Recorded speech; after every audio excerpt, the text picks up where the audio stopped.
Well, hello everyone. I'm Keith DeStone, and I'm here as usual with Greg Nagy, Sarah, Jenna, and Alen for HeroesX Office Hours for the 14th iteration of HeroesX, which is coming to a close. We're going to talk about hours 22 and 23, and the hour 22 question is, in the Apology of Socrates by Plato, Socrates indirectly compares himself to many heroes. Which comparison do you think fits him best? So there is one mention about Odysseus. I think there is a lot of resemblance in the lives of Socrates and Odysseus. They go on a quest, and although Odysseus' quest is about homecoming, nostos, and Socrates' quest at first sight is about truth, he too seems to speak about his death as a place where he would gladly be, finding all the heroes of the past, which in a mystical way can be seen as a homecoming too. A very perceptive comment. I would, however, choose Achilles over Odysseus myself. And I will tell you why. It's because as impressed as Socrates is, or shall we say, as impressed as Plato's Socrates is, with the travels of Odysseus, with the journey of a soul experienced by Odysseus, the fact remains that Odysseus is a trickster. Anthropologists would describe him as a trickster. Even classicists would, especially if they try to overlook the Odyssey, the Homeric Odyssey. As my old professor, John Finley, used to say, Odysseus gets a bad press everywhere except in the Homeric Odyssey. That's a slight exaggeration, but there is a kernel of truth there. And it is a problem that Odysseus is held responsible for the death of Ajax. And that is actually recorded in our texts of Plato. It's very clear that the death of Ajax, which was caused by way of trickery, the suicide happened because he was tricked out of a prize. That death is the responsibility of Odysseus. So too is the death of Palamedes, the rival trickster. And I do think that Plato was perfectly aware of, may I put it this way, the guilt of Odysseus in causing the death of his rival as a trickster figure.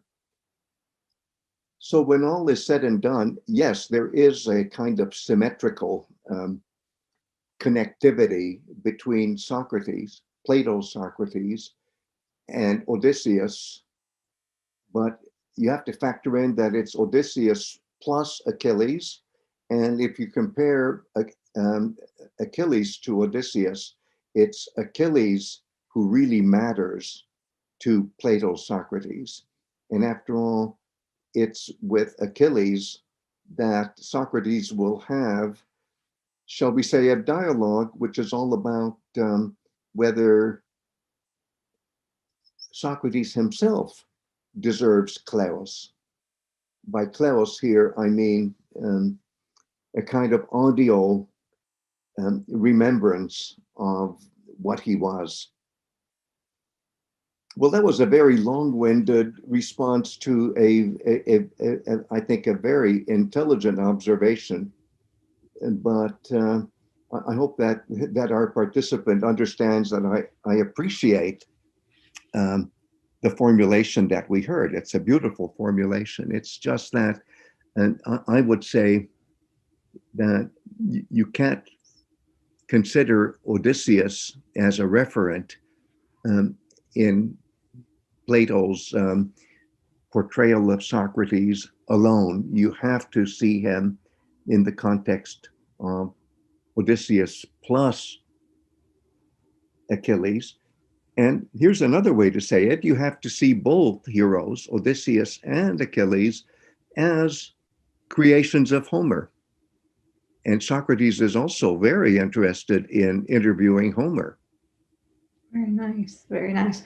Another participant mentioned Socrates' labors are mental and compared to Heracles. Well, that's a very clever observation, because that certainly pushes me more in the direction of Odysseus and less in the direction of Achilles.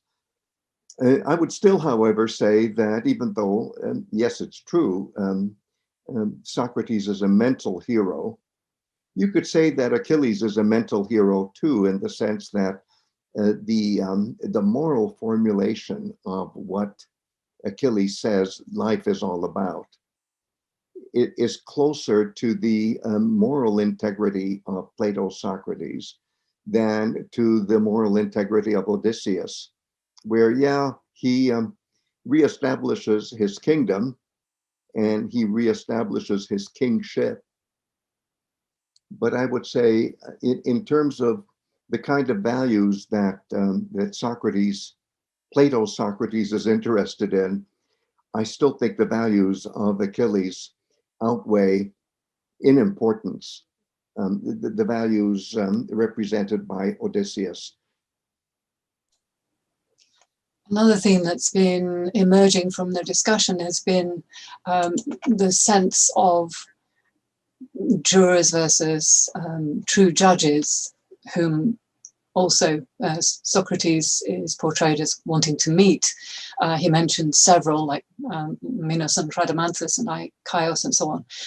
But our participants are also thinking about other examples that we've encountered during our hero's journey, and for example, Solon, and making the point that both Socrates and Solon are very quick to dismiss the superior status that others ascribe to them. Well, what about the sending of the theōros, who is an official observer, to Delphi? Now, Plato's Socrates didn't send this man. It was admirers of Socrates who, on their own, sent a representative, one of Socrates's followers, to Delphi to ask who is the most sophos of all humans. And back when, even 5 years ago, maybe, or let's say 10 years ago, I didn't really think of how subversive that whole detail is as far as the Athenian state is concerned. It's the state that should be sending observers for any such important question. And here it's a private quest made by devotees of Socrates. That's very threatening to the state. So what I'm saying is Solon himself has a similar adventure in Delphi. Or at least it's implied that he has similar connectivities, I'll put it that way. And so I think we can't lose sight of the fact that when it comes to affairs of state,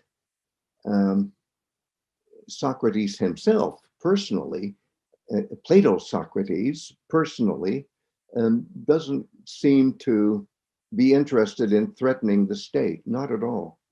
And I think that's why maybe the Solon figure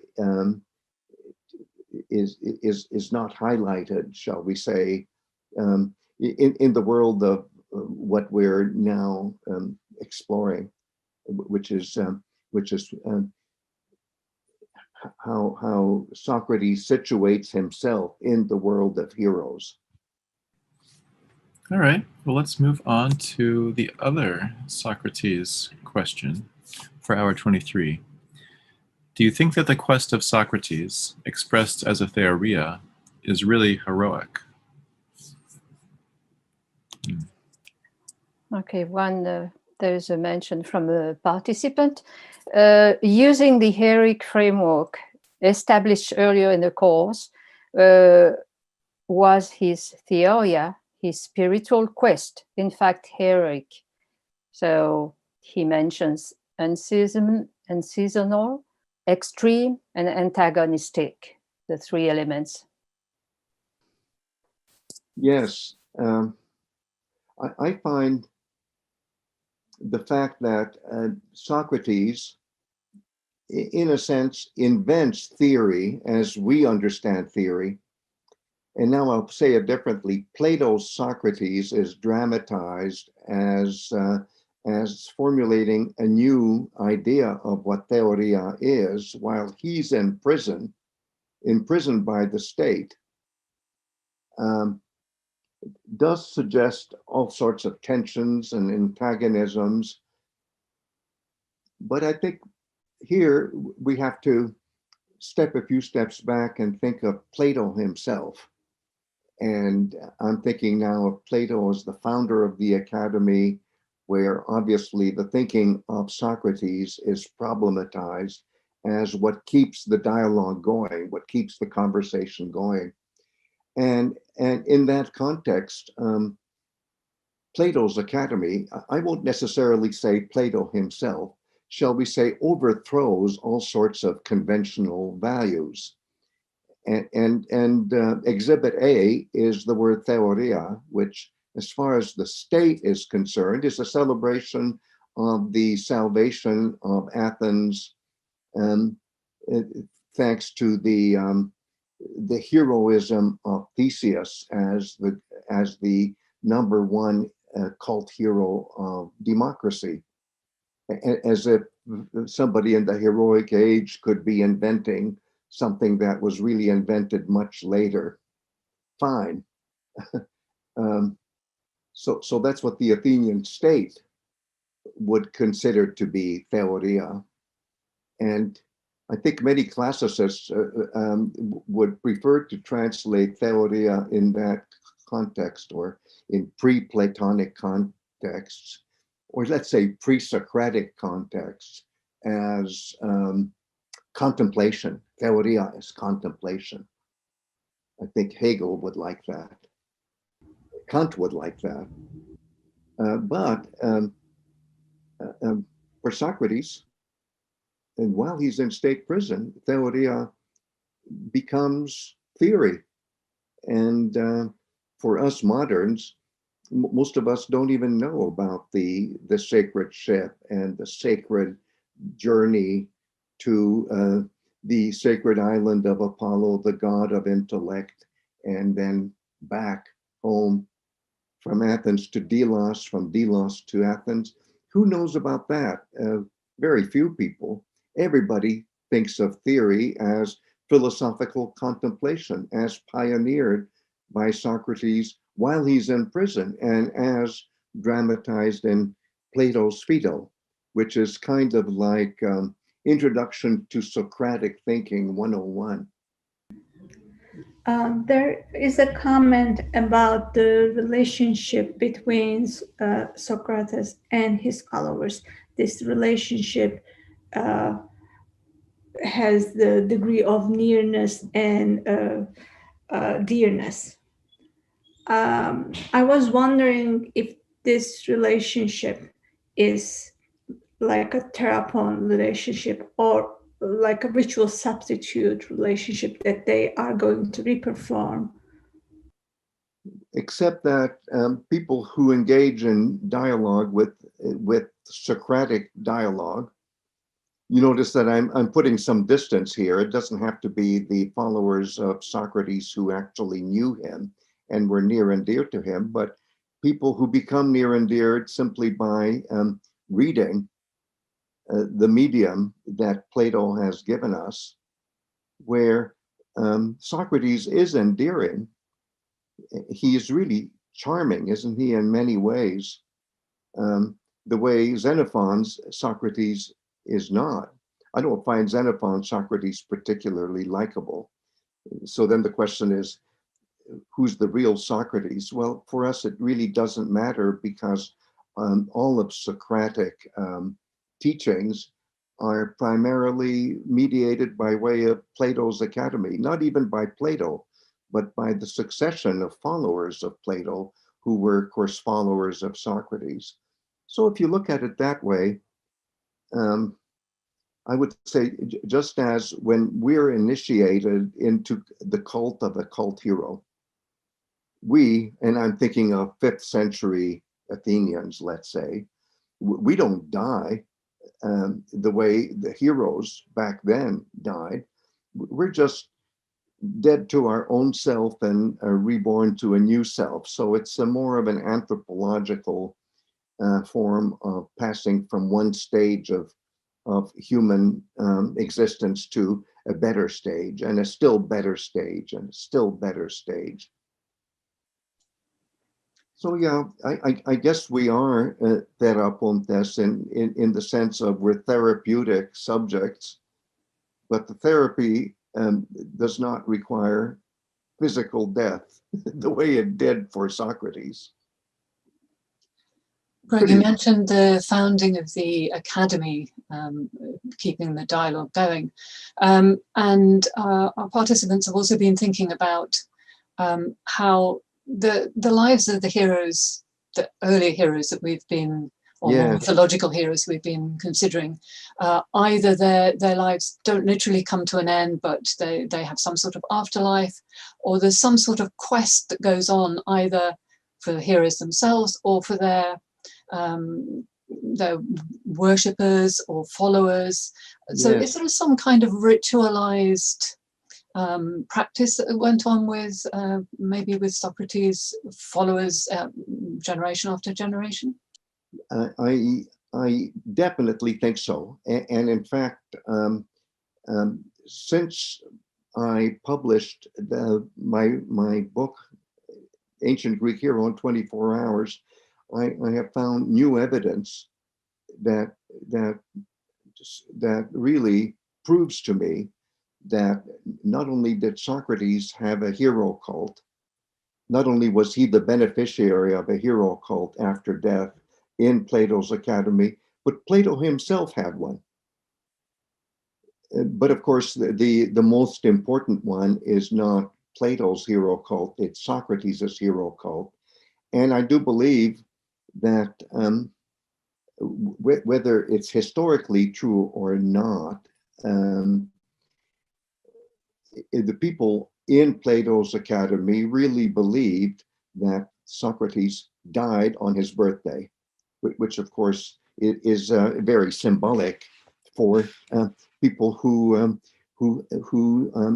are still hanging on to the old model of hero cult and what a cult hero is, the idea that somehow your death and your birth are connected. How? By way of course, the hope of rebirth.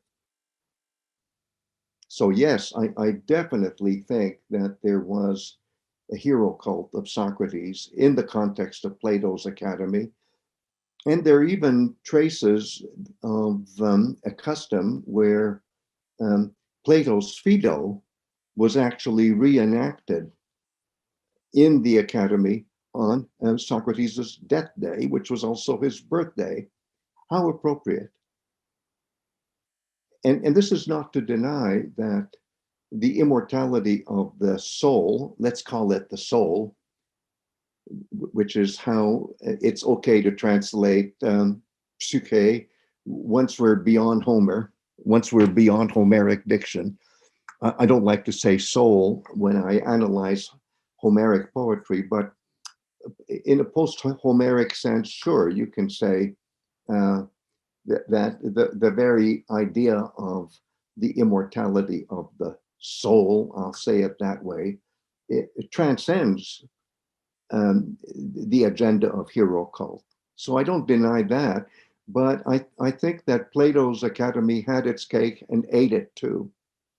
that they did have a hero cult of Socrates.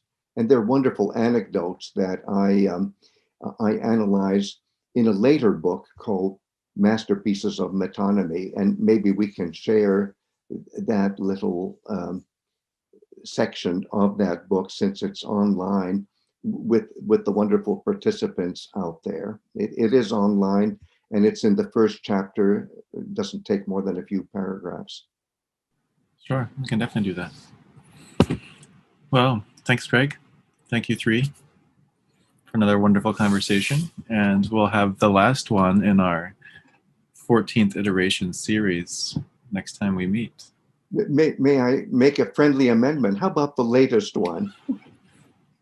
Sure, latest. I'll take it. The latest one. I just don't want this to end, but obviously there are variations on the theme of telos, aren't there? Yes. Well, I think there'll be a 15th series coming soon after the 14th.